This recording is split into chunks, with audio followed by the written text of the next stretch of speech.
Welcome to the talk, Boosting Productivity with Android Studio plugin.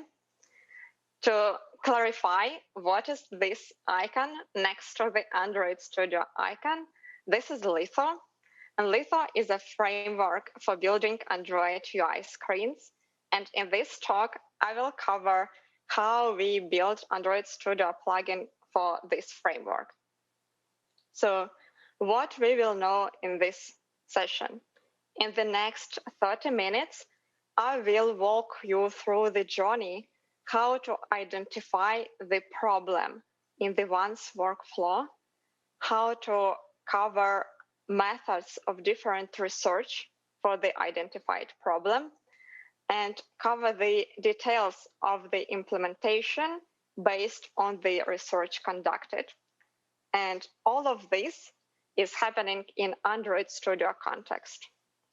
So problem is the core element we need to understand before starting accomplishing any task. The question the person should ask is, what I am solving? Who will benefit from my work?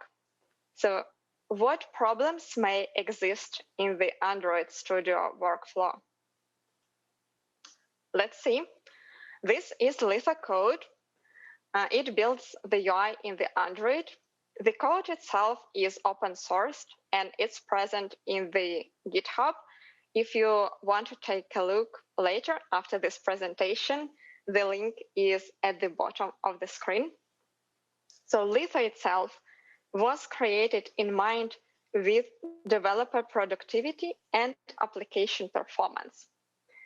So this one is achieved by the declarative way of writing code and the focus on the meaningful actions for the developers only. So what I mean is that, for example, this screen that includes 2 buttons, it is implemented with only the code from the onCreate layout method. So this column.create and 2 childs, this is the code that creates whole UI. And all other methods, signatures, are boilerplate code that the developer does not need to care about. So this was the expectation, that Litho provides these hooks into the Litho component lifecycle, like onCreate initial state, onCreate layout, onEvent, and developer will fill those meaningful parts inside those methods. Expectations looks really good. So how in reality my workflow looks like? Let's imagine my typical morning. So I get some coffee, I have ideas, I get the design mock from the designer, and I'm planning to quickly create a new screen. And I'm starting with creating this new Java file. Logically, Java file is blank. So maybe I will spend a few minutes trying to recall what is the code I need to write. So was this on create layout? What is this on create state? I don't really remember. If it's red, then it's not correct. I will try to guess one more time. Fortunately, this time the guess was right. So at this, I have an annotation, sounds great. It's not really, because I still need to fill the method signatures. And I don't remember them at all. Was it private? Was it private static boolean? So I end up and will go to the documentation and copy the method signature from it. And this, I repeat this process like every day, few times. Does it sound like productive workflow? What does it mean to be productive? What do we know about human efficiency and productivity? So what I just described consistent of 2 actions, search and coding. So I first searched for the information and then I coded it. I'm not blocked at any stage of this. I'm not slowed down because I know exactly where in the documentation go and look for the information I need. In fact, I even feel quite productive. I can have more actions. I can make a coffee in meantime, and it will make even everything is better. So this does not look bad, but what we know, in fact, that the context switch between different activities comes at a price for human brain. The more person is engaged in the task, the more time it takes to fully engage and switch to a new activity. Because the brain needs to recreate all mental models about architecture details that one can have in mind while writing code. Also, this may feel quite tiring. I bet every person had those days when they had a few meetings during the day, like a few 30-minute meetings. And it does not sound like a lot, like 2 30-minute meetings. But by the end of the day, one can find a few hours of productive work lost.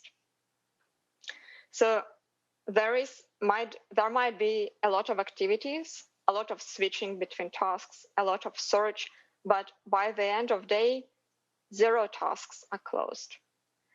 And regarding this, I like the slogan, don't confuse motion with the progress. So if there is a lot of motion but 0 progress, this is not the productive workflow.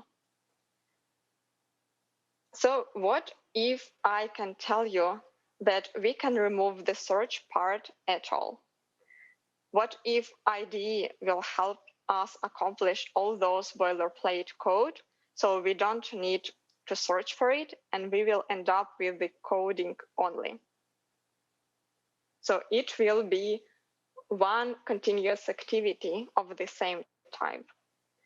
A good news that even if you are a super person who's not suffering from this context switch, you don't need, you are engaging in the task immediately, you don't need any additional time, then even for you, this absence of search will still give back 20 to 30 minutes, 30% of time.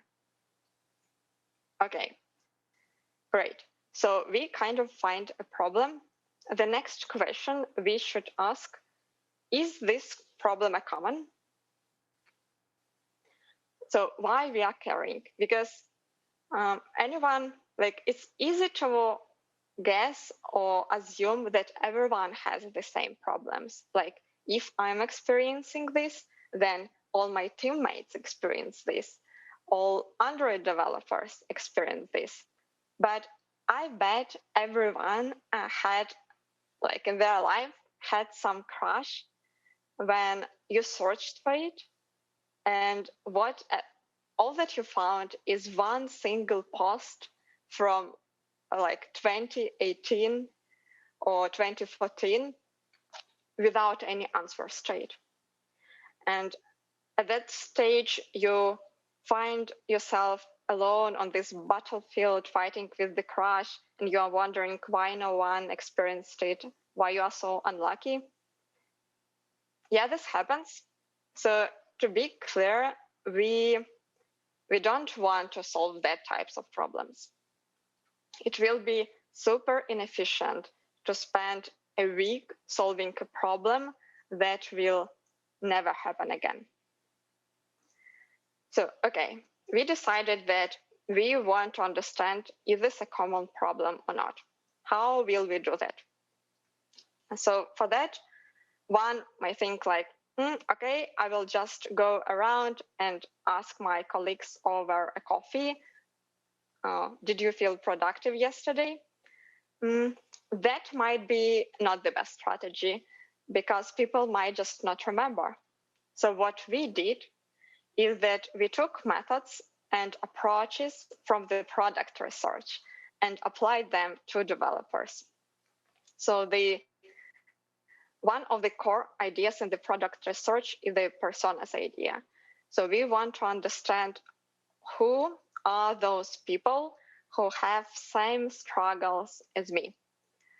So the people I was interested in is other Android developers. So I was not really interested in the iOS developers or designers or product managers, because I was interested if the Android developers using Litho had the same problems as me. After identifying the persona, those people I'm interested in, like Android developers using Litho, I need to switch and define and find a method. How would I ask questions? Again, we referred to the methods used in the product research, and one of such methods is the contextual inquiry. So the idea about this method is to observe developers in their natural environment. So what we did is that group of developers interested in the developer experience, we reached out to 20 other developers with the question, would you mind if we observe your work and understand what actions you are doing in your workflow? So the response was quite positive. In observing and doing these observations, it's very important to remember that our thoughts might not be aligned, and it's very important to ask the observed person what they're thinking. So I can give one example. When the person was doing the class search and they found some class, I marked this as a positive experience because I thought that they were successful. But when I asked the person, like, hey, can you describe me, how did you know the class name for search? And the person answered, no, I did not know, and I did not find the class I was looking for. So their experience was like opposite to what I expected and to what I assumed. So this is very important to ask questions, but also important to not introduce bias to the observation, because if I will ask something like, hey, why don't you use this Android Studio shortcut? And the person might answer, yeah, I use it always. And they might never know about that shortcut at all. So with such questions, which suggest the answer, we might not observe the real situation. Next method that we used is the concept testing. So contextual inquiry is about observing the natural tasks that people are doing. And concept testing is preparing the list of specific tasks and ask people to go over them. It's very important that the list of tasks are the same for all developers, because this way we can find commonalities.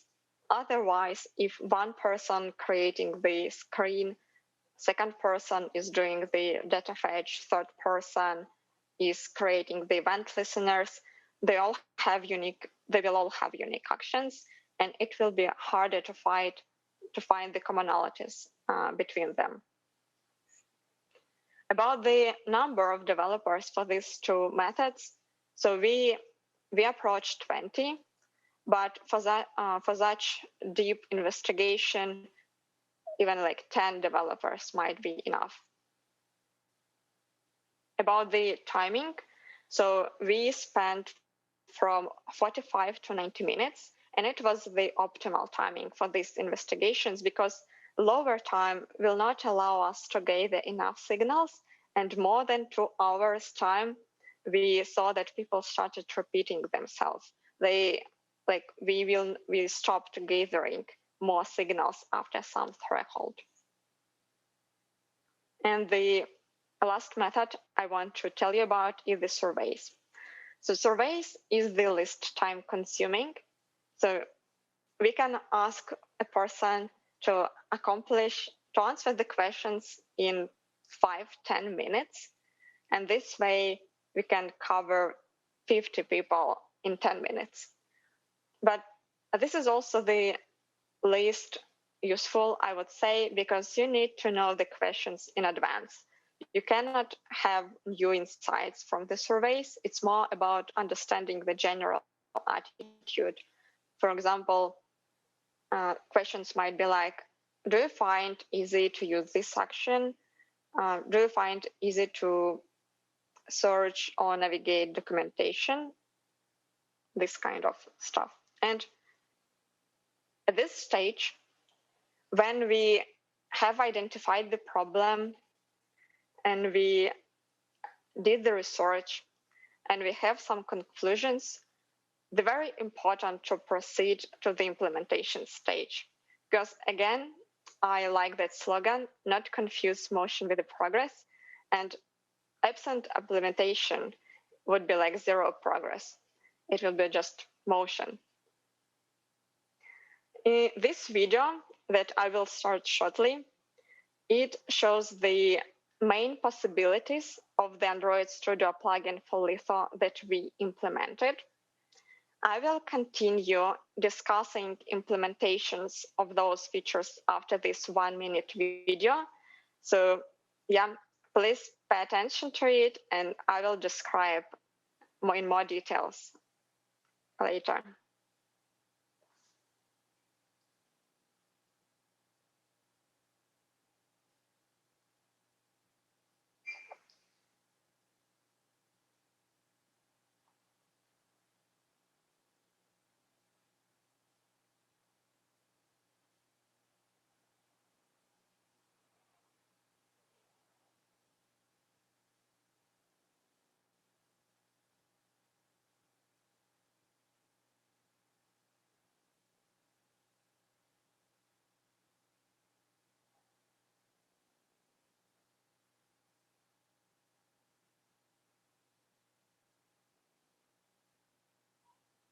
See that navigation is between different classes.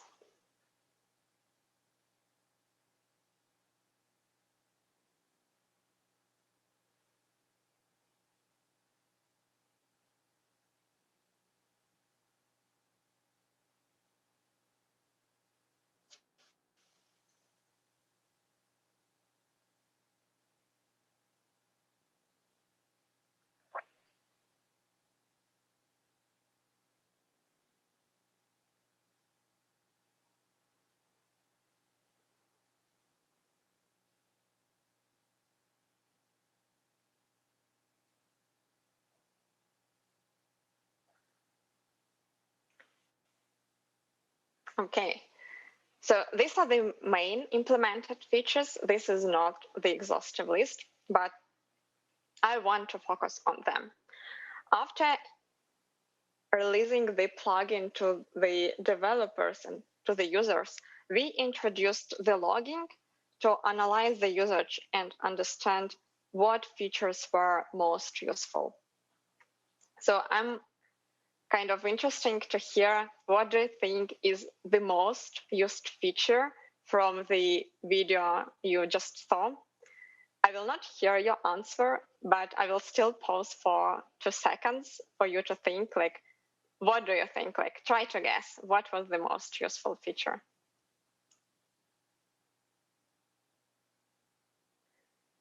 Okay, the answer is navigation.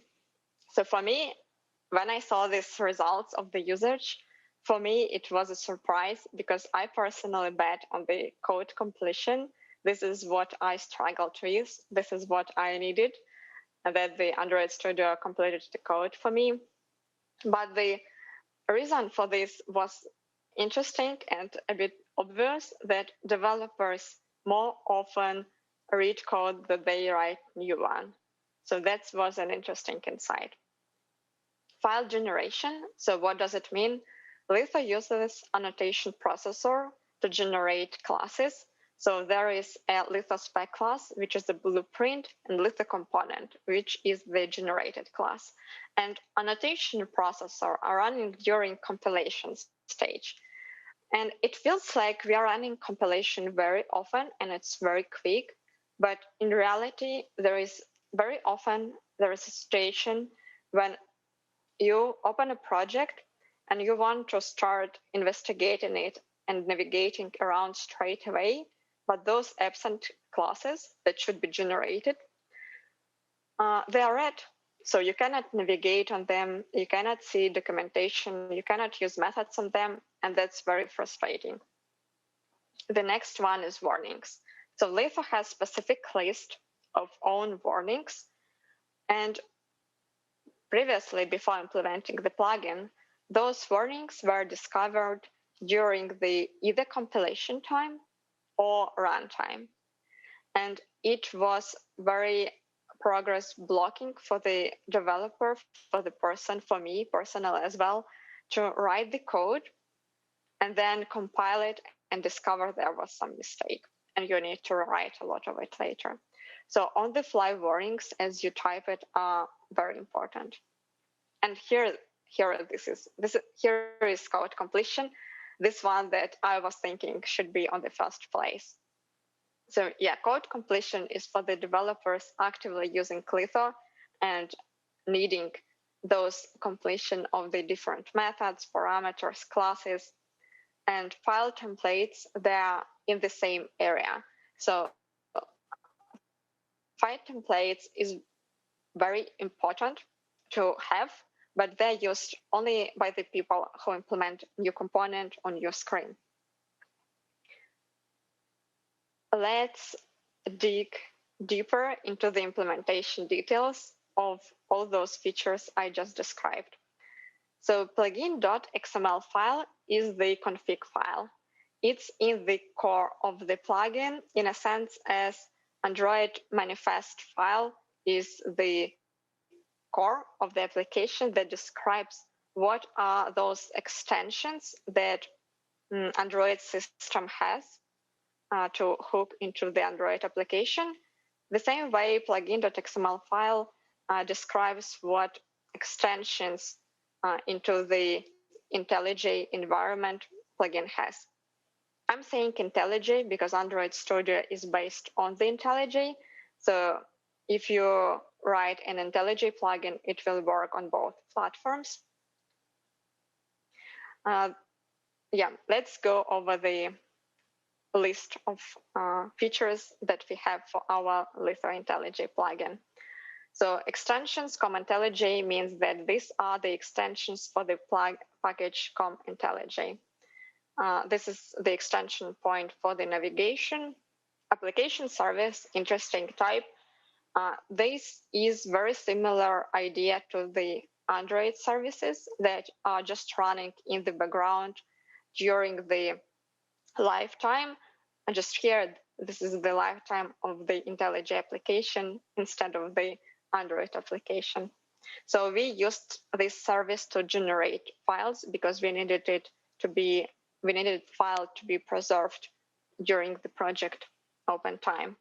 Annotator is the extension, and completion contributors are extension as well. So extensions is very useful because they provide a convenient way to hook into different features of the IntelliJ so that you don't need to write a lot of custom code yourself. Other types of, I would say, extensions are named actions, and actions are for the events, for the intentions that are triggered by the user. For example, creating new file. It's not something hidden. To create a new file, user, developer will go into the file new menu and specifically, explicitly press the button to create a new file. And yeah, so a new file is implemented as an action. Also interesting to know that extensions, they are not specific for the IntelliJ platform only. So the plugin itself can create own extensions to allow other plugins to hook into its implementations. Now, plugin code is the part of the Litho repository, so the link is below. And now I will go deeper into all of those classes. So I will not like code from the scratch because it will be too time consuming. But for every feature, I will try focusing on some interesting specifics that developers may pay attention to. So yeah, navigation is extending the endpoint. And interesting here is that for the navigation, you have access to the source element that is clicked, but it's also interesting, and I discovered it only later, that navigation is triggered not only when the user clicks or presses Command B, but when the user hovers over the element. That's why this endpoint might be triggered very often, like every second. That's why the method itself should not fetch information from the internet or should not have any CPU consuming actions, because they can just freeze IntelliJ if they will be super long or super time consuming. Useful feature how IntelliJ may help here is this resolve method. So you might notice on the project open that Android Studio indexes the files, and this is how Android Studio and IntelliJ, they are creating this map that binds each reference to the class that this element referencing.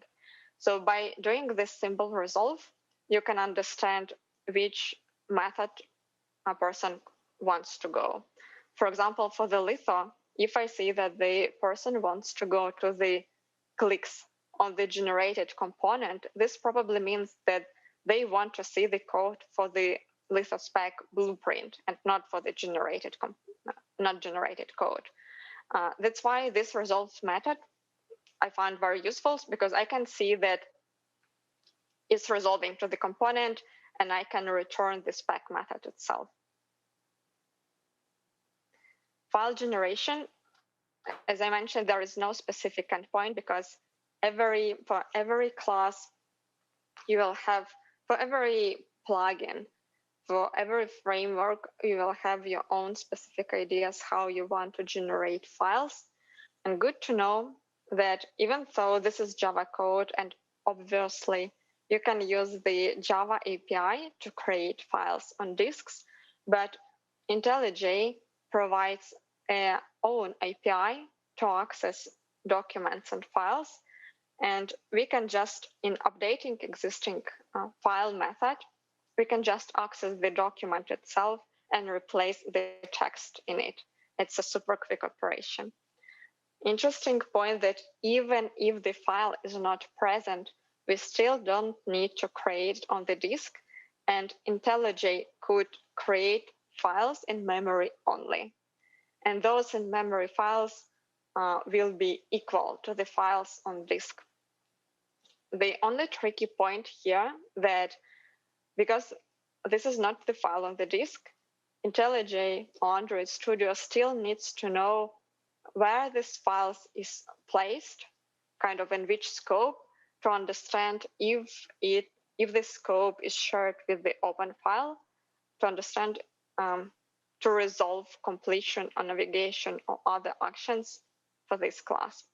So that was a tricky point that without like adding the scope, the file created were not resolved. So it was worth to remember. Warnings are implemented via the extension points. And also at the bottom, I show there is a link to the IntelliJ documentation. So there is a tutorial how to write a plugins, and it's quite good for the base cases. In the annotator, what is interesting is this PSI element. So PSI element is a node in abstract syntax tree parsed from the class. So this annotator, it's not choosing some levels only. By that, I mean that this PSI element might be anything from class to method. So for example, if the user changes anything at the class level, annotator will be triggered with the callbacks for the PSI class, PSI method, PSI field, PSI method body. That's why it's very important to filter the elements you're interested in for the annotator. Other useful feature is the quick fix, so that you can not only show the wording to the user, you can provide this quick action to resolve this problem quickly. Code completion also present in the documentation and extends the completion provider. So result set, what's interesting here is that it contains results from all other completion provider that were run before yours, so that you can not only add a new element like here, you can actually modify previously added suggestions as well. And creating lookup is really easy. The tricky point here was that by default, if you are not using any provided by the IntelliJ builders, your lookup may end up at the bottom of the suggestion list. I was so frustrated to see it first time. So I was really happy to figure out that I can just prioritize it with one line of code. File templates are really, as I said, they're implemented as an action, so there is no extension point for it. And there is no tutorial currently for implementing new file action. But the good news are IntelliJ code is open, so you can read it as if it was your own. So I just found this abstract class by reading how new Java file action was implemented. And this is a very convenient way because it allows to create a new file by implementing a few easy steps by providing the name of the action, the title for the builder that will be shown to the user, and showing different what kinds of the templates you want to use for your action. Okay, I have covered the base plugin features that we used. So yeah, what I have just described, so this is my journey, how I converted my personal inefficiency in my day-to-day workflow in opportunity to help my coworkers and in the end boost my team productivity with using Litho and Android Studio. To learn more information, this is the link to the IntelliJ official documentation about creating the custom language or custom plugin to support custom language. But in reality, it does not need to be the custom language. Any framework, any architecture that you are using in your team and that are not supported by default by the Android Studio may be implemented using this tutorial.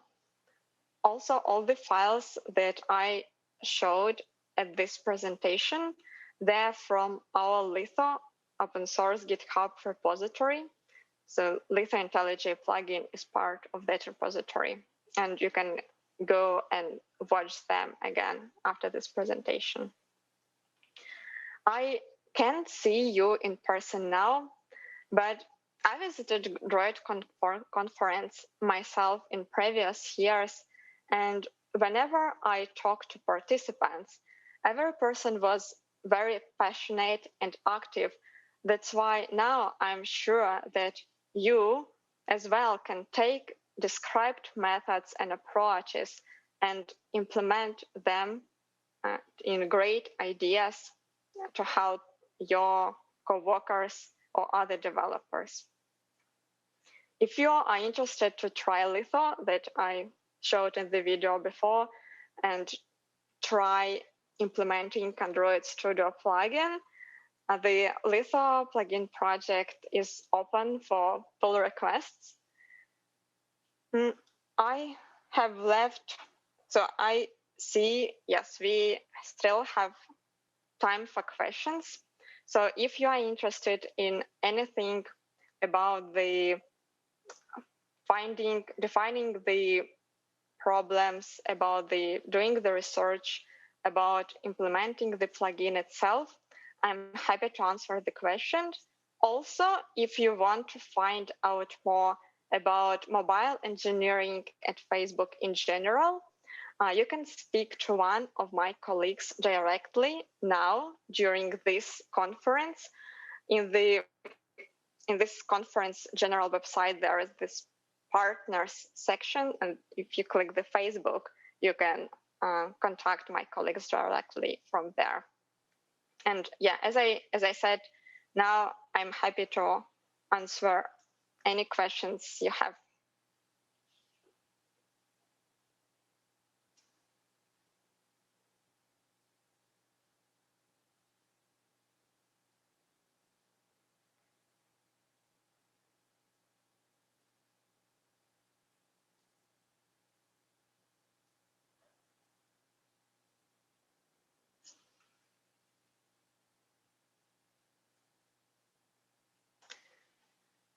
Yeah, I see the question about the Flutter. Is this only for Android developers or is this available for Flutter?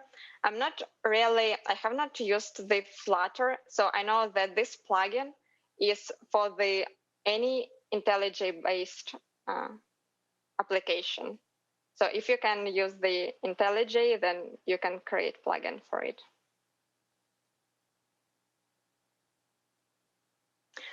Another question about the Kotlin. Is it possible to write plugins in Kotlin? Yes, definitely. I wanted to mention it as well. So the plugins, this is the IntelliJ, right? So they're supporting the Kotlin language, like IntelliJ created by JetBrains, and JetBrains support Kotlin. So definitely plugins can be written in both Java and Kotlin.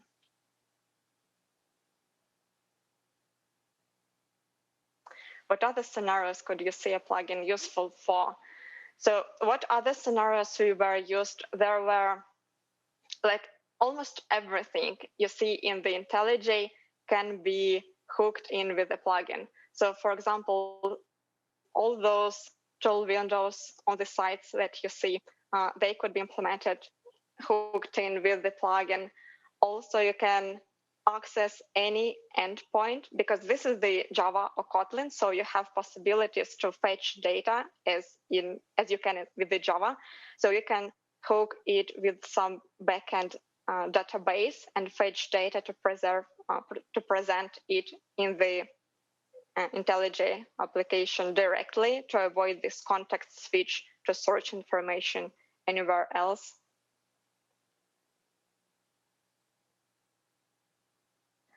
There is a question about Compose and Litho. So yeah, I know that Compose was inspired by Litho, and I know that it's now kind of in a beta stage. So I don't think that we are ready to move to something that is not stable. And for the Litho, we have steady internal support. So for the nearest month, as I can see, we will still continue and develop Litho.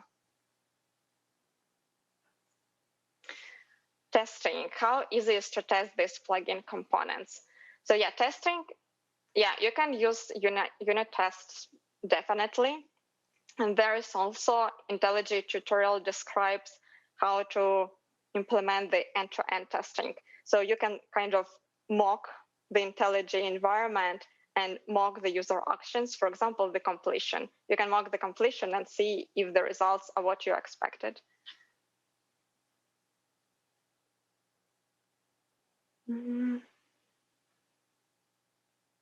Is there an approval process that you need to go through before getting the plugin published? Okay, so IntelliJ has this plugin marketplace. So if you go into the settings and into the plugin section, you can see that there is this plugin marketplace. To be honest, I have not faced any issues. So I placed this plugin in the marketplace and I did not see any any requirements or any restrictions. It was like quickly and free, and yeah.